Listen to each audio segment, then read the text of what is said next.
that wasn't supposed to happen. That wasn't part of the initial plan to pull the body off. But I'm kind of glad I did. This truck's been super frustrating since the moment I laid eyes on it. And I needed a little time away, so I went snowmobiling in the UP. That was great. Now I'm back with a plan. I have a new project getting dropped off in a week, and which really cleared me up on this one. So, engine doesn't fit. It can fit, but it's not worth it. The body on this is just not worth that. This is a sweet looking truck, but it is very rough. Like, one of the worst. But it looks awesome, so I'm gonna keep it. Engine doesn't fit, manifolds don't fit. You can make manifolds fit, then clutch won't. You can't put the Z-bar in for the clutch.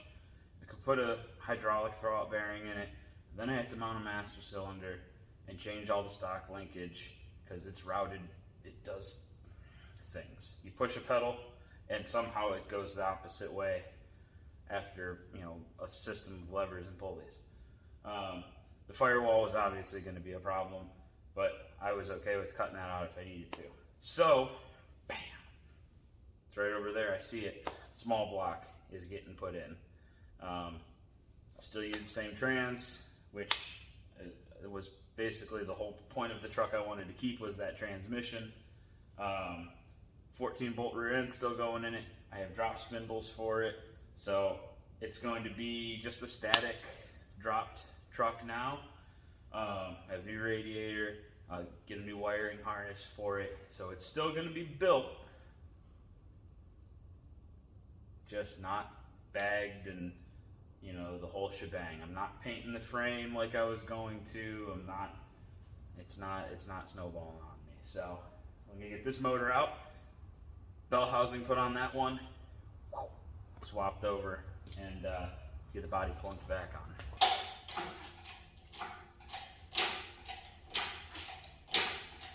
I know there's gonna be people who are upset that we're not keeping the diesel in this. But like a wise man once said, you gotta know when to hold them, know when to fold them, know when to walk away, and know when to run. And we're definitely folding on this one. The project that's getting dropped off though, this engine probably will be going in. And it will be worth it. Oh, that's more than good.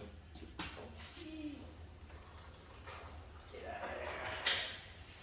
Oh, I'm gonna hit everything back there now. Nice.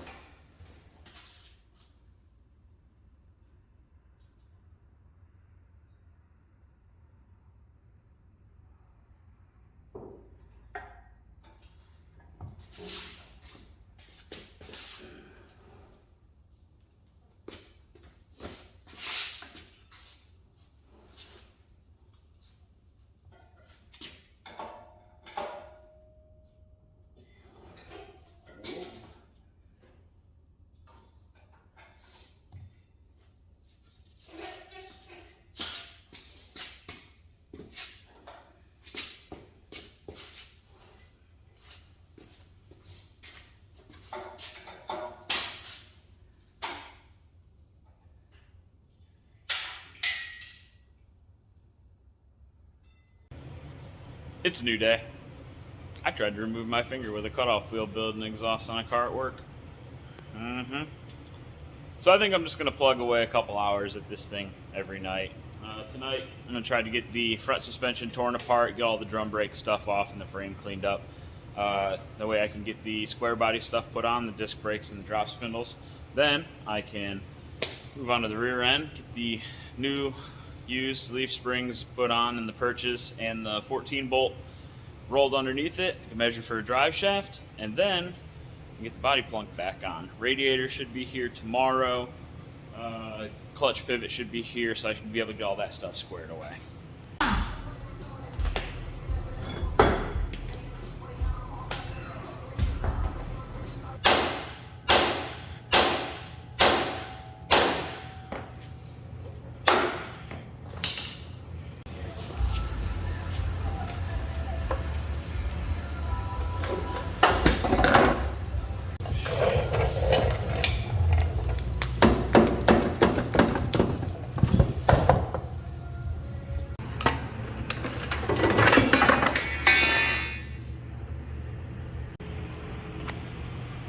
There sure was a lot of junk packed up in here.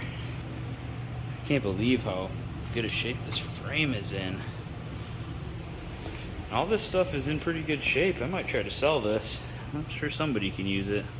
Shit, I'll give it away. Now time to put all that stuff in. Not that power glide. Don't worry about that. The guy I got all this C30 stuff from pulled this all out as an assembly. He was doing a 4-wheel drive conversion. And I bet it was a little bit scary when he pulled that spring out, having all of this just hanging there. So I'm gonna get this torn apart.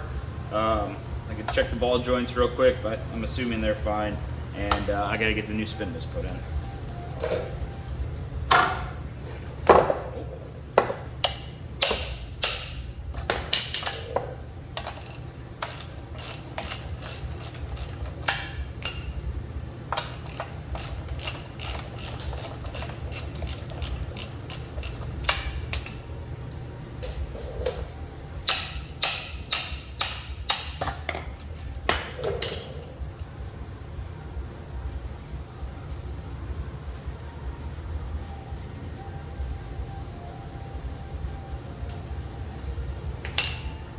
I'll just wail on the top of this spindle until this comes loose.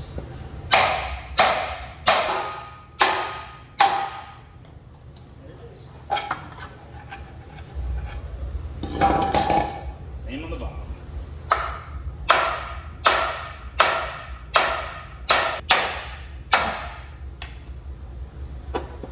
There it is.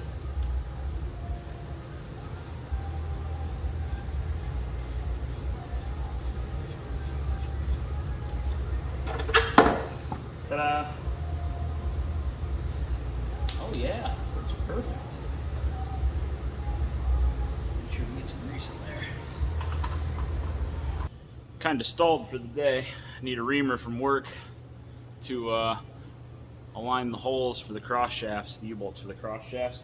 So I'm going to finish my lowering kit. I already ordered spindles, they're 3-inch, but I think I'm going to want to go a little bit lower. So good rule of thumb is a half a coil will get you about 1 inch. So I'm going to remove 1 whole coil and just kind of figure that that's going to get us an additional 2 inches.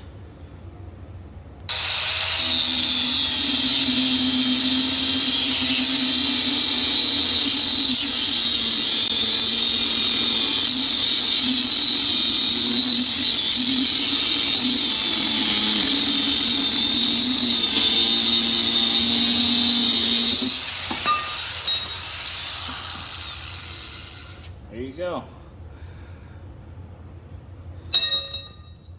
And I know you can buy 2-inch drop coils for a C30, but cutoff wheels are a lot cheaper. Okay, that's all done. I highly recommend anybody who wants to do like square body C30 stuff on a 60 to 66, just put the square body ball joints in your lower control arms, because it is a nightmare slotting those holes. There's 8 of them. That's double layered. It's like a 1/2 inch thick. So that took me a minute, but it's all back together. Still using the 60 to 66 idler and manual steering box. I need to clean that all up because that all works. I don't plan on putting power steering on this. So get the wheels back on, and I'm gonna lower the body and see where this bumper sits to make sure it's as low as I want it.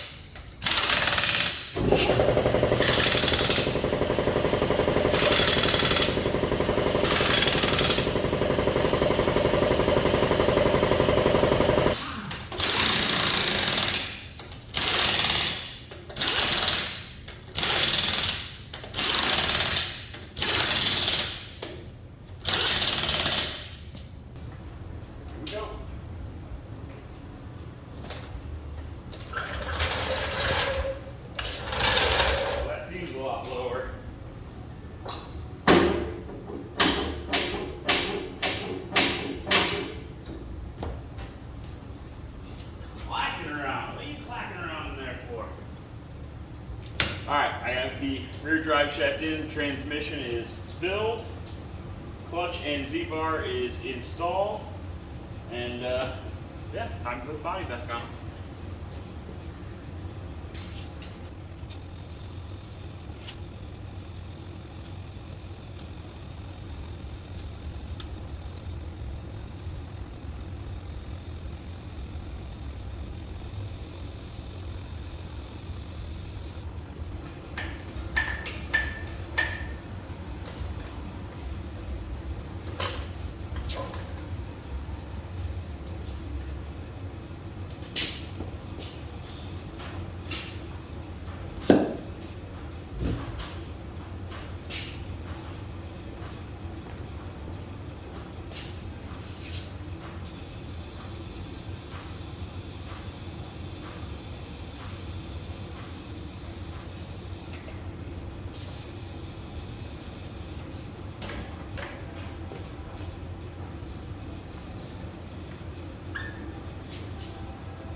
There she is.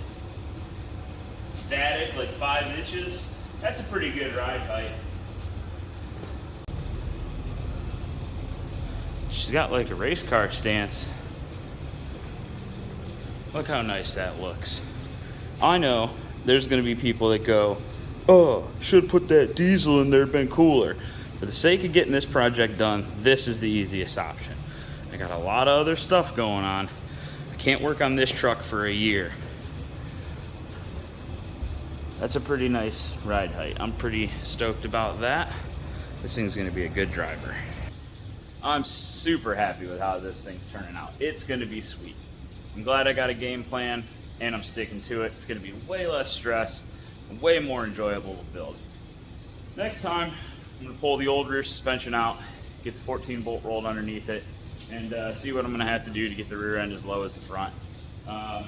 Yeah, and I can measure for drive shaft, radiator pointing, hood put back on, and start knocking all the rest of the little stuff off the list. So thanks for watching. See you next time.